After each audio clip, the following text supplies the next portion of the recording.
Hello everyone, कैसे हो आप सब। आई होप आप सब ठीक होंगे, स्वस्थ होंगे। सो गाइस, आज के इस सेशन में हम पढ़ेंगे जो केमिकल इक्वेशंस होती हैं उनको कैसे बैलेंस करते हैं। ठीक है, तो आज के सेशन में हम अनबैलेंस्ड रिएक्शंस को बैलेंस करना सीखेंगे और प्रैक्टिस करेंगे। ओके गाइस, तो चलिए शुरू करते हैं। सो गाइस, आज के इस सेशन में हिट एंड ट्रायल मेथड से हम ये जानेंगे कि जो ये reactant side and product side जो हमारे नंबर ऑफ एटम्स हैं उनको हम कैसे बैलेंस करते हैं।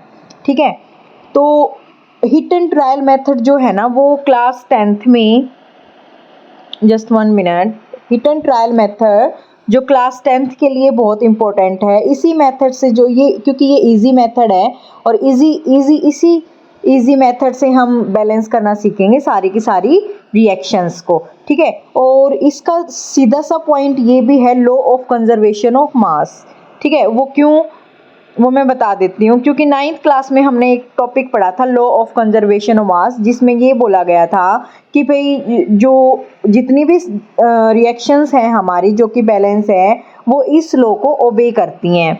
ठीक है, और वो ओबे क्यों करती हैं? क्योंकि law of conservation of mass यही कहता है कि reactant side and product side हमारे जितने भी नंबर ऑफ एटम्स हैं वो क्या होंगे, इक्वल होंगे।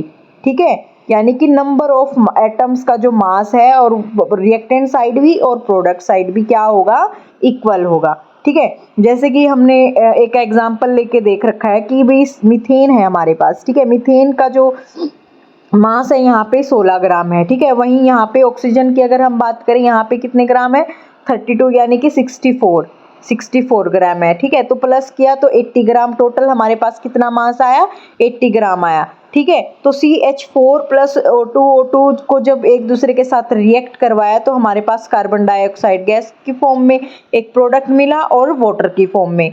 तो ठीक है, तो जो कार्बन डाइऑक्साइड गैस है उसका जो मास था हमारे पास आया था 44 ग्राम, और वही वाटर का तो जो था 36 ग्राम। तो जब इन दोनों को हमने ऐड किया तो टोटल मास हमारा आया 80। यानी कि हमने चेक किया कि भाई जो हमारा रिएक्टेंट साइड भी जितने नंबर ऑफ एटम्स का जो मास है वहीं प्रोडक्ट साइड में जितने नंबर ऑफ एटम्स का जो मास है वो इक्वल आ रहा है। तो जितनी भी हमारी बैलेंसिंग रिएक्शंस हैं वो इसी लॉ को ओबे करती हैं, और ये लॉ हमें यही बताता है कि भी अनबैलेंस्ड रिएक्शन जो है कंप्लीट नहीं होंगी, और बैलेंस रिएक्शन जो जितनी भी हमारे पास बैलेंस रिएक्शन होगी वो सभी की सभी law of conservation of mass को ओबे करेंगे, और वहीं से ये हिट एंड ट्रायल मेथड आया है।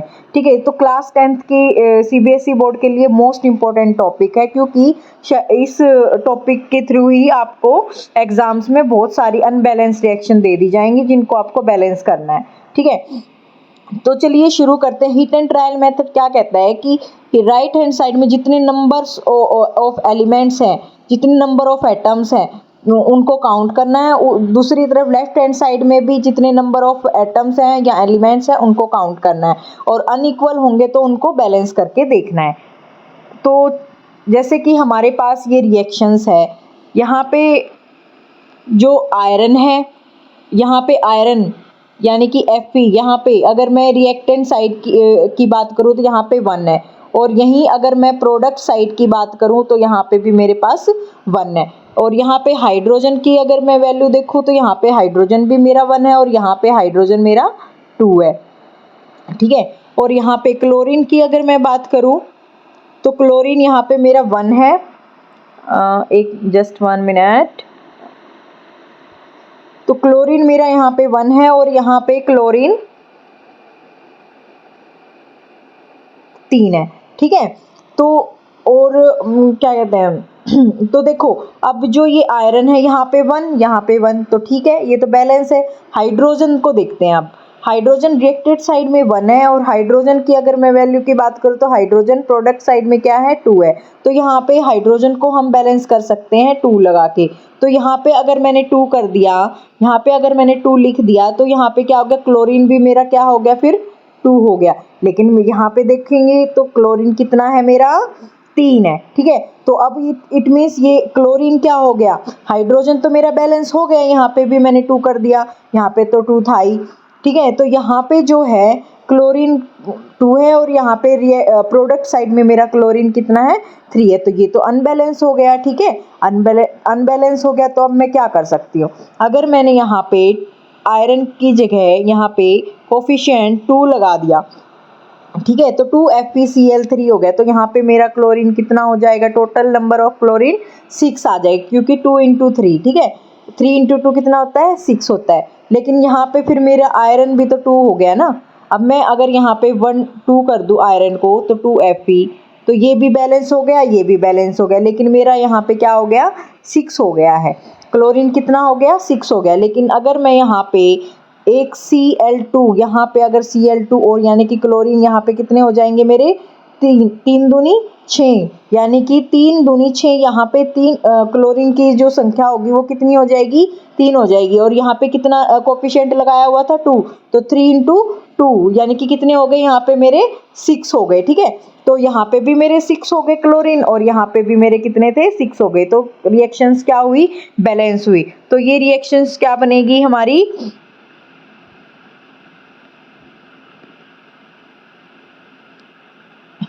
तो ये रिएक्शन जो होगी हमारी यानी कि 2Fe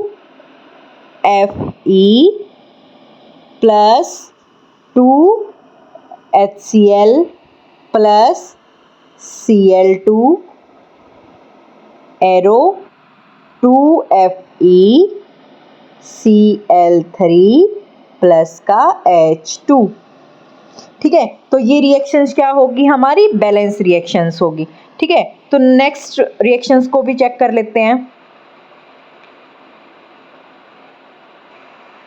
सो गाइस, इस रिएक्शन में चेक कर लेते हैं कितने number of atoms both sides present है।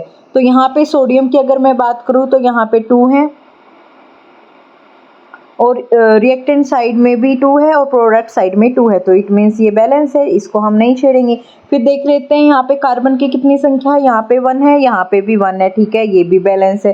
फिर ऑक्सीजन चेक कर लेते हैं, ऑक्सीजन यहाँ पे 3 है, तो यहाँ पे 2 और एक 3, यहाँ पे भी 3 है, इट्स ऑल राइट। यहाँ पे हाइड्रोजन कितना है 1 है, तो ठीक है, यहाँ पे कितना है हमारा 2 है, तो इट मीन्स हाइड्रोजन हमारा अनबैलेंस है।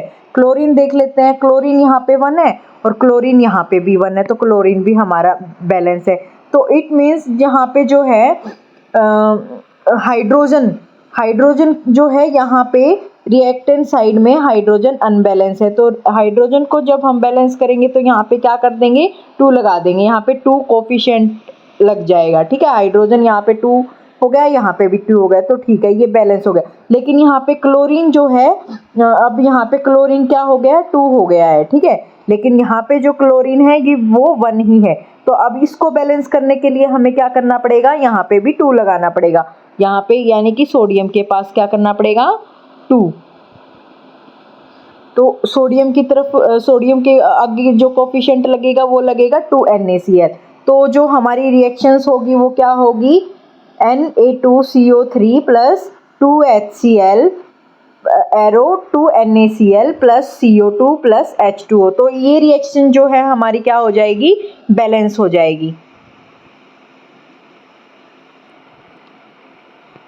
तो Na2CO3 प्लस का 2HCl ये रिएक्शंस होगी, क्योंकि कोफिशिएंट हमारा यहाँ पे भी 2 लग गया है।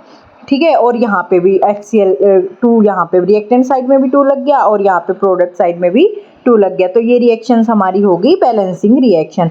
तो पहले ये क्या थी, क्या कौन सी रिएक्शन थी, अनबैलेंस रिएक्शन थी, जिसको हमने बैलेंस कर दिया हिट एंड ट्रायल मेथड से। तो चलिए नेक्स्ट रिएक्शंस हम देख लेते हैं। सो गाइज, इस रिएक्शंस में क्या है, रिएक्टेंट साइड में जो कैल्शियम है वो 1 है, यहाँ पे भी 1 है। ठीक है, तो ये बैलेंस है, इसको हम नहीं छेड़ेंगे। दूसरा ऑक्सीजन, जैसे कि यहाँ पे देख सकते हैं ऑक्सीजन 4 प्लस 1 यानी कि 5 है, तो यहाँ पे भी इस साइड भी हम चेक कर सकते हैं 4 प्लस 1 5 है। ठीक है, ये भी बैलेंस है हमारी। और हाइड्रोजन की अगर हम बात करें तो यहाँ पे 2 और 2 4, यानी कि हाइड्रोजन हमारे यहाँ पे रिएक्टेंट साइड में 4 है और प्रोडक्ट साइड में हमने देखा कि यहाँ पे 2 है।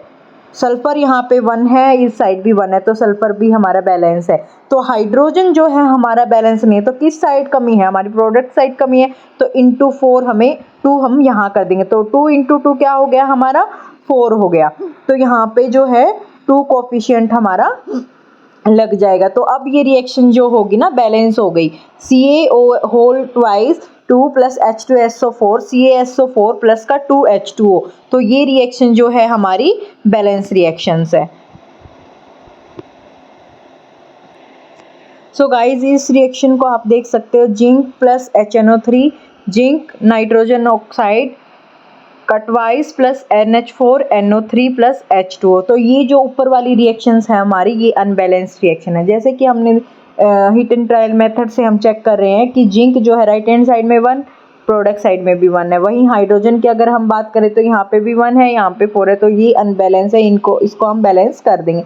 तो यहाँ पे जैसे ही मेरा 4 लग जाता है, 4 कोफिशिएंट लगेगा, ठीक है, तो क्या होगा, हाइड्रोजन क्या हो जाएगा हमारा, बैलेंस हो जाएगा, ठीक है। लेकिन NO3 यहाँ पे चेक कर सकते हैं हम 1 है, और यहाँ पे 2 और एक 3 2 और 1 यानी कि 3, यानी कि इस साइड तो हमारी जो NO3 है वो 4 टाइम है, और यहाँ पे 1 है। तो 4 टाइम हम यहाँ पे 4 लग गया, तो हाइड्रोजन भी हमारा बैलेंस हो गया और NO3 भी हमारा बैलेंस हो गया। अब ऑक्सीजन को चेक कर लेते हैं। ऑक्सीजन हमारा यहाँ पे 3 और यहाँ पे 4।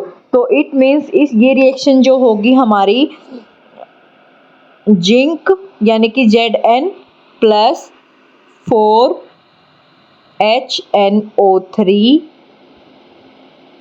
Zinc ZnNO3 twice plus 2NO2 plus का 2H2O, ठीक है। तो यहाँ पे भी कोफिशिएंट हमारा लग जाएगा, तो हाइड्रोजन भी हमारा बैलेंस हो गया। यहाँ पे जो बैलेंस करने के लिए हमें नाइट्रोजन और ऑक्सीजन को बैलेंस करना पड़ा है, ठीक है। यहाँ पे नाइट्रोजन और ऑक्सीजन को जब हम बैलेंस करेंगे तो ये रिएक्शंस क्या हो जाएगी, बैलेंस हो जाएगी। सो गाइस चलिए इस रिएक्शन को हम चेक कर लेते हैं। KClO3 KCl plus O2। तो ये क्या है, जो हमारा रिएक्टेंट है, ये साइड हमारी प्रोडक्ट है, ठीक है। तो ये एक कॉम्बिनेशन रिएक्शंस हुई। इस कॉम्बिनेशन रिएक्शन को हम चेक कर लेते हैं। यहाँ पे जो K है, वहाँ यहाँ पे जो K है 1 है, ठीक है। तो इस साइड भी हमारा K कितना है, 1 ही है, ठीक है। यहाँ पे क्लोरीन की कितने अमाउंट में है, यहाँ पे भी 1 है, इधर भी 1 है। यहाँ पे ऑक्सीजन हमारी 3 है और यहाँ पे हमारी ऑक्सीजन जो है 2 है। अब इट मीन्स यहाँ पे ऑक्सीजन बैलेंस नहीं है, तो इसको ऑक्सीजन को बैलेंस करने के लिए हमें यहाँ पे 3 कोफिशिएंट को यूज़ करना पड़ेगा। और जैसे ही मैंने 3 किया तो यहाँ पे ये टोटल नंबर ऑफ कितनी हो गई, 6 हो गई। तो अगर मैंने यहाँ पे 3 लगाया, तो 3 लगाने के बाद यहाँ पे मेरी ऑक्सीजन हो गई है 6। लेकिन अब यहाँ पे तो 3 है, तो ये यहाँ पे क्या करना पड़ेगा, मेरे को 2 लगाना पड़ेगा। अब यहाँ पे 2 लगाने के लिए ये सबसे आगे लगेगा 2, ठीक है। हम बीच में तो लगा नहीं सकते हैं, तो 2 अगर हम यहाँ पे कोफिशिएंट के तौर पे सबसे इन फ्रंट में लगाएंगे, फ्रंट में ही कोफिशिएंट लगता है, ठीक है। तो 2 अगर यहाँ पे लग गया तो यहाँ पे के कितना हो गया मेरा, 2 हो गया, ठीक है। और Cl भी मेरा कितना हो गया, 2 हो गया। तो क्या होगा, यहाँ पे ये अब जो है K भी अनबैलेंस हो गया, क्लोरीन भी बैलेंस हो गया, अनबैलेंस हो गया। तो इसकी जगह पे 2 जो है कोफिशिएंट मैं यहाँ पे लगाऊंगी, ठीक है। तो यहाँ पे जो है इंटू 2 हो गया, ये K भी बैलेंस हो गया, क्लोरीन भी बैलेंस हो गया, ठीक है। और ये तो बैलेंस था ही, यहाँ पे मतलब ऑक्सीजन तो बैलेंस हो ही गया था, ठीक है। तो ये जो रिएक्शंस होगी हमारी 2KClO3 2KCl प्लस 3O2, तो ये रिएक्शन जो होगी हमारी बैलेंस रिएक्शंस होगी। So guys next reaction is Mg plus H2SO4 gives MgSO4 plus H2। Reactant side में मैग्नीशियम भी 1 है, प्रोडक्ट साइड में भी 1 है, ठीक है। हाइड्रोजन की वैल्यू अगर देखें तो यहाँ पे H2 है, यहाँ पे भी हाइड्रोजन हमारा 2 है, तो ये भी बैलेंस है। सल्फर अगर हम चेक करें तो ये भी 1 है और ये भी इधर क्या है, 1 ही है, तो ये भी हमारा बैलेंस है। और ऑक्सीजन की अगर हम बात करें तो ऑक्सीजन भी हमारा 4 है और यहाँ पे भी ऑक्सीजन की जो वैल्यू दे रखी है वो 4 है। तो इट मीन्स ये जो रिएक्शंस है ये कम्प्लीटली हमारी बैलेंस रिएक्शंस है, ठीक है। सो गाइज ये वीडियो आपको कैसी लगी, आई होप आपको जो बैलेंस रिएक्शंस, केमिकल रिएक्शंस है उनको बैलेंस करना आ गया होगा हिट एंड ट्रायल मेथड से, ठीक है। तो balancing reaction is all about making sure that the number of atom on both sides on the equation are the same. ठीक है, keep practice and you will become a balancing pro in no times. ठीक है, thank you so much, thank you for watching and see you next time. Okay, bye.